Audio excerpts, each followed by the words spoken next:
எனக்கு மாடு குளிப்பாட்டுறதுக்கு ஒரு குளம் கட்டி போட்டிருக்கேன்.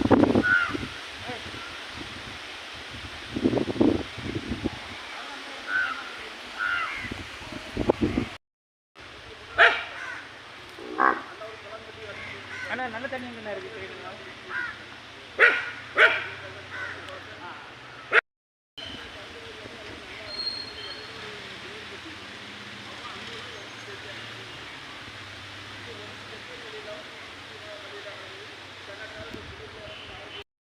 வரும் அது உள்ளுக்கு நான் வந்து அவ்வளோ மாடம் இதாகிடும். கொசு ஒன்றுக்கிட்ட சுற்றி வேலை அடிச்சிடுவேன்.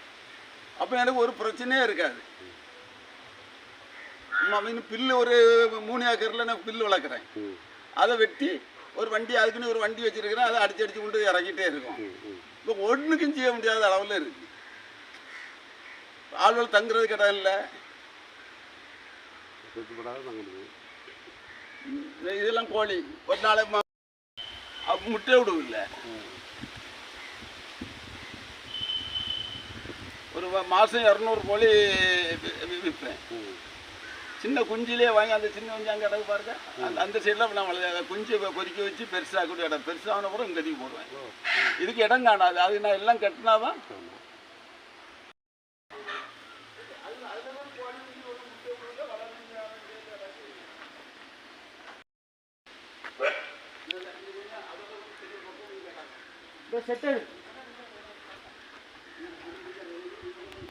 நான் வந்து உங்கள் பேரை சொல்லி. என் பேர் வின்சென்ட். நான் வந்து 2.5 ஏக்கர் நிலத்தில் ஒரு மாட்டு பண்ணை வச்சுருக்கிறேன். அதில் வந்து நான் வந்து தொழு கட்டுறேன். கட்டுறதை வந்து அவர் சதீஷ் அதை வந்து பெரிய பண்ணையானா வச்சு அந்த அதுக்கெல்லாம் கட்டி அதில் தங்குறதுக்காக நான் அந்த இடத்த என் சொந்த மனையில் நான் கட்டுறேன். அடுத்தளுக்கு இடத்துல என் சொந்த எல்லாம் என் பேர்லேயே இருக்குது. அதை வந்து சதீஷ் அட்வொகேட் வந்து இந்த கவுன்சிலர் வந்து என்கிட்ட வந்து என்னையாவது கட்டக்கூடாது எடுக்கக்கூடாதுங்காரு. அவர் என்ன எதிர்பார்க்குறாருங்க எனக்கு ஒன்றும் தெரியல. அதில் எனக்கு என் பேரில் ஒரு குற்றமில்லை. அவர் ஒன்றுமே இல்லை. கவுன்சிலர்கிட்ட போய் கேட்டாக்கி நீ என்னென்ன ஒரு ஓட்டு போட்டோம், ஒரு ஓட்டுக்காக நான் இதை வந்து செய்ய முடியுமா? அவர் எனக்கு பிஜேபிக்காரன் அவ்வளோ என்னை ஓட்டு போட்டு என் இந்த சீட்டில் உட்காந்துருக்காங்க. நான் அவங்களுக்கு தான் சப்போர்ட் கொடுப்பேன். ஆனால் உங்களுக்கு இந்த ஒரு ஓட்டுக்காக நான் வர முடியாதுங்காரு. காங்கிரஸுக்கார்ட்ட போனால் அவர் மேயர்கிட்ட போய் கேளுங்காரு. காங்கிரஸுக்காரர்கிட்ட போனால் அப்படி இதாக சொல்கிறாங்க. திமுககாரெலாம் இதை தான் எல்லோரும் இதை தான் சொல்கிறாங்க. பிஜேபிக்காரங்க என்னை கண்டுக்கிடவே இல்லை. ஆனால் இப்போ எனக்கு இதில் இந்த தொழுவு கட்டுறதுக்கு எனக்கு தயவு செய்து ஒரு உதவி தரணுங்க. எதனால் கட்டுறீங்க? இது வந்து இந்த இதுகளுக்கு தங்குறதுக்காக. இந்த மழை வெயிலில் கிடக்குது.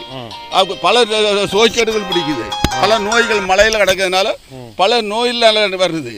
இதனால இதை வந்து எனக்கு அதை செட்டு கட்டிட்டான்னா உள்ளுக்க கொசு ஒன்றும் போகாத வலையெல்லாம் அடித்து நல்லா சுத்தமாக வச்சுருப்பேன். அதுக்கு பிறகு ஒரு மாடு சாகாது. இப்போ இது எனக்கு ரொம்ப நுக்சானத்தில் போய்கிட்டு இருக்கு. ஒவ்வொரு நாளும் இந்த வாரத்தில் ஒரு திங்கக்கிழமை 8ஆம் தேதி வந்து எல்லோரும் பார்த்துட்டு போனாங்க. எத்தனை மாடு கிடக்குன்னு அரசாங்கத்துலேருந்து கலெக்டர் அனுப்பியிருந்தார். இங்கே வந்து பார்த்துக்கிட்டு போன அடுத்த நாள்லேருந்து ஒவ்வொரு மாடு சாகுது. இன்றைக்கும் ஒரு 2 பெரிய மாடு செத்துருக்கு, 5 கண்ணுக்குட்டி செத்துருக்கு. ஒவ்வொரு நாளும் ஒன்று சாகுது. டிஎஸ்பிகிட்ட போய் சொன்னால் நீ ஹைகோர்ட்டுக்கு போ, ப்ரமோஷன் வாங்கிட்டு வா, அப்போந்தான் உங்களை கட்ட விடுவேன். இல்லைன்னா நாங்கள் சேர்க்க தான் செய்வோம். அனுமதி இல்லாமல் கட்ட மாட்டாங்க. தயவுசெய்து எனக்கு நீதி கிடைக்கணும். நீதி கிடைக்கணும். எனக்கு எப்படியாவது கெட்ட ஒரு அனுமதி தாருங்கள்.